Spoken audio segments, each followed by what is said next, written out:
Hola a todos, ¿cómo están? El pasado 5 de abril, el gobierno liderado por Daniel Noboa, digo liderado por decir algo, involucró al Estado ecuatoriano en un problema de relevancia internacional, después de la estupidez que fue la toma de la Embajada de México en Quito. Debido a este vergonzante acontecimiento, México expuso argumentos en contra de Ecuador ayer en la Corte Internacional de Justicia. Alejandro Celorio Alcántara, consultor jurídico de la Secretaría de Relaciones Exteriores de México, presentó contexto del caso y la solicitud de medidas provisionales, subrayando que no hay una justificación válida para la incursión del 5 de abril ni para el acoso que siguió los días posteriores. México solicitó a la Corte que el gobierno de Ecuador se abstenga de actuar en contra de la inviolabilidad de los locales de la misión y las residencias privadas de los agentes diplomáticos, y que las proteja, así como a los archivos que hay en ellas, además de permitir que sean desalojadas por el gobierno mexicano. Se pidió también que el gobierno ecuatoriano se abstenga de agravar la disputa. Y aquí lo que me llama poderosamente la atención es que México presenta un equipo de 5 profesionales de la diplomacia, funcionarios del servicio exterior y mexicanos sobre todo, como debe ser. Pero el Estado ecuatoriano fue representado en defensa igualmente por 5 personas, pero una sola de nacionalidad ecuatoriana y que pertenece al servicio exterior. Los otros 4 son abogados internacionales, seguramente con un rico perfil académico y de experiencia, pero extranjeros. Serán muy profesionales y de prestigio, pero ni son de Ecuador ni pertenecen al servicio exterior ecuatoriano. El embajador Andrés Terán Parral es el único ecuatoriano de nuestro equipo de defensa. Los otros 4 son de Estados Unidos, de aquí de Inglaterra, peruano e israelita. Y esta noticia, información totalmente contrastada, no la obtenemos de parte de la Cancillería ecuatoriana, como debería ser con toda la transparencia del caso. No. Quienes informan es el Observatorio de Derechos y Justicia Internacional por medio de la abogada Isabela Palacios. ¿Qué tal? Como todo en este país se lo hace calladito, a espaldas a la opinión pública. En Ecuador las instituciones, la justicia solo sirven para shows, escándalos y chats faranduleros. Para cosas serias, importantes, ni se nos toma en cuenta. Así nos tratan. Entonces, por enésima vez les pido por favor a ese 52% aletargado, equivocado, despierten, no se dejen ver la cara, porque si de lo contrario nos jodemos todos.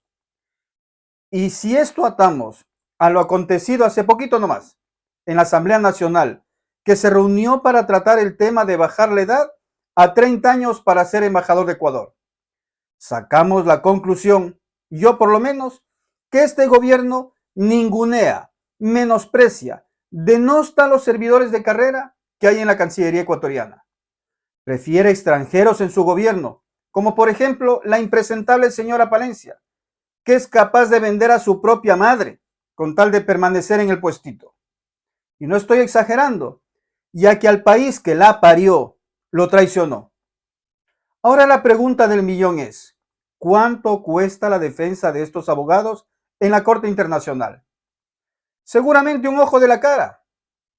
Ahí se va el dinero del incremento del IVA, por ejemplo. Es decir, los pendejos ecuatorianos tenemos que pagar las cagadas que hace a cada gateo el niño rico Noboa. México acusa a Ecuador ante la Corte Internacional de Justicia de cruzar líneas del derecho internacional por el asalto a su embajada. En la primera audiencia pública sobre la irrupción en la sede diplomática, la nación norteamericana exigió medidas cautelares contra Quito. There are lines in international law. Hay líneas en el derecho internacional que no se deben cruzar. Lamentablemente, la República de Ecuador las ha cruzado. Las acciones de Ecuador no solo infringen los límites establecidos del derecho internacional, también crean un precedente desconcertante que reverbera en toda la comunidad internacional. Los estados no pueden invocar disposiciones internas como las medidas adoptadas por Ecuador. con el fin de abordar su situación de seguridad para eximirse del cumplimiento de las obligaciones internacionales. Este tribunal tiene la oportunidad de reiterar el conocido principio del derecho internacional al avalar las medidas provisionales que México respetuosamente solicitó. Se trata de la primera de 2 jornadas en las que la delegación mexicana toma la palabra para exponer sus argumentos.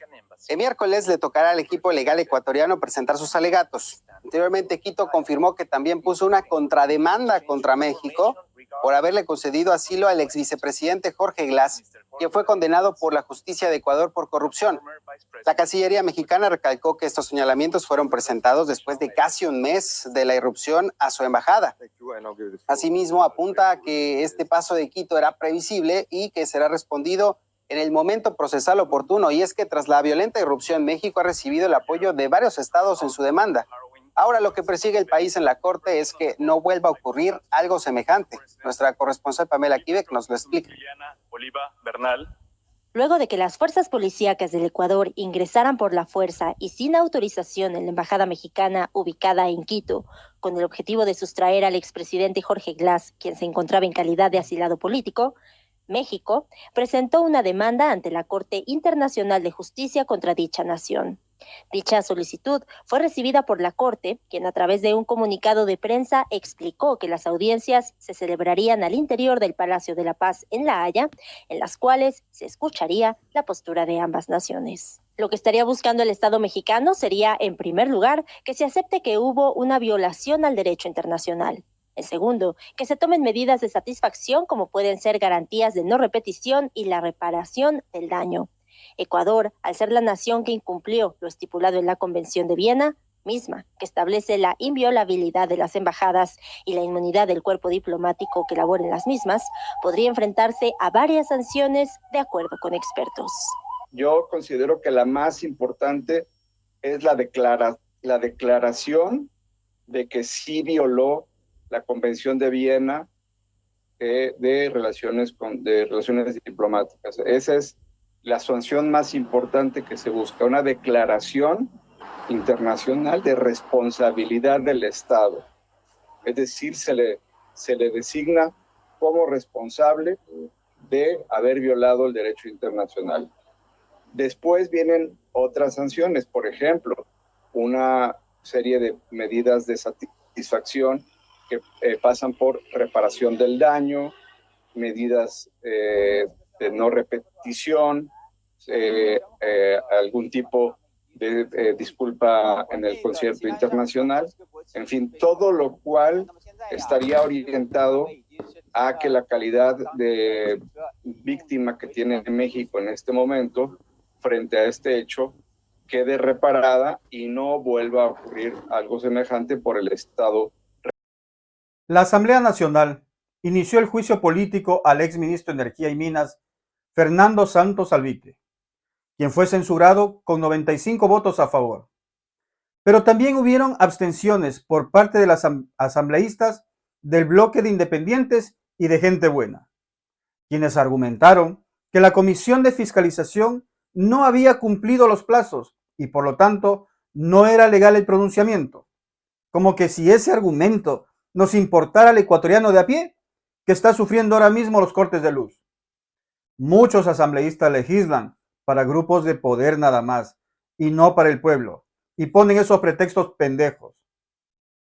En el debate participaron 18 asambleístas. Todos coincidieron en que es importante dejar un antecedente para que no se repitan apagones o pérdidas millonarias para el país.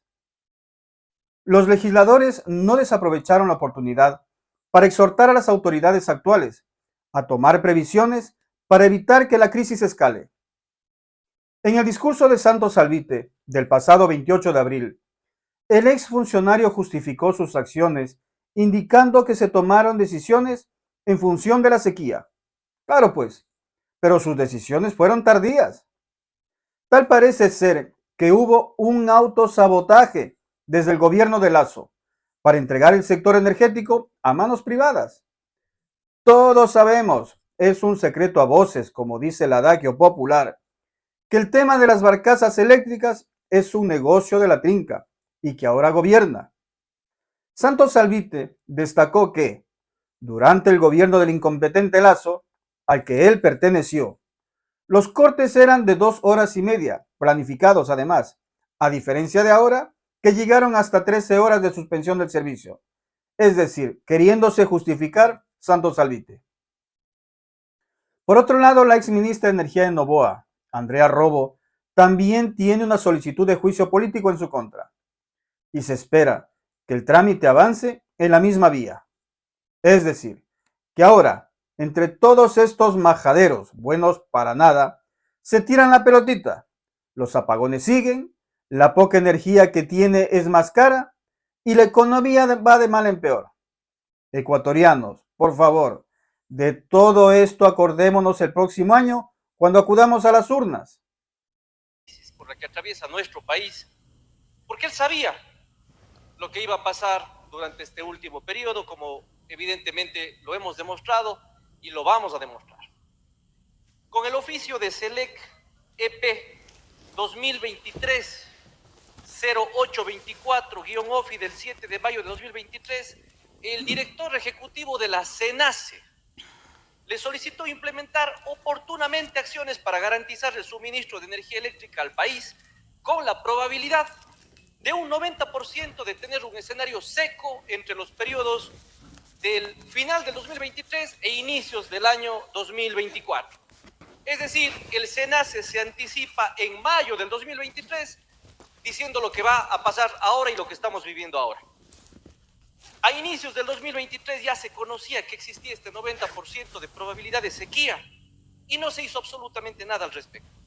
En esa misma línea, mediante la circular SENACE 2023-0004C del 9 de febrero del 2023, se puso en conocimiento sobre los periodos de estiaje en el sistema eléctrico que requeriría la operación intensiva del parque termoeléctrico del país y la importación estacional de electricidad desde Colombia hasta la máxima capacidad de transferencia.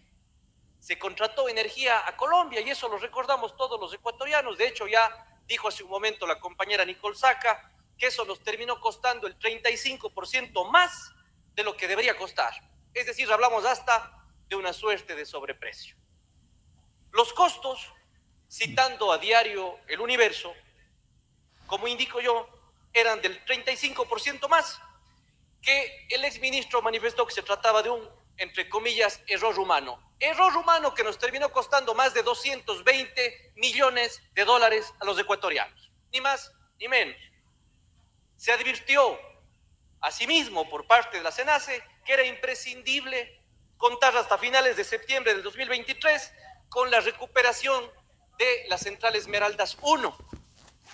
Desde agosto del 2022 se conocía de la necesidad de repotenciar la Esmeraldas 1 y el señor exministro Santos Albite se hace cargo en octubre del 2022 y sabía de la urgencia de la repotenciación de esta importantísima central hidroeléctrica. Pero no fue sino hasta julio del 2023 que empezaron los trabajos y la central entra en funcionamiento en noviembre del 2023. Según informe de la SELEC, lo que de ninguna manera se compadece con lo que significa la palabra urgencia. Asimismo, se pidió la no desafectación de la central Givino 3. Esta empezó a funcionar el 15 de diciembre del año 2023, cuando afortunadamente, creo yo, y creo que la mayoría de ecuatorianos, del señor exministro Santos Albite ya no estaba en su cargo.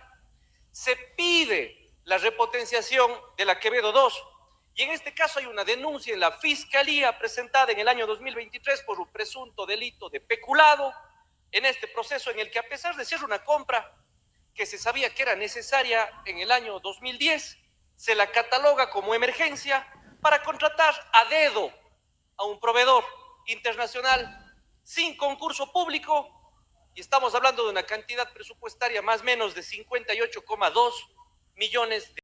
Muchas gracias por estar aquí una vez más. Seguimos.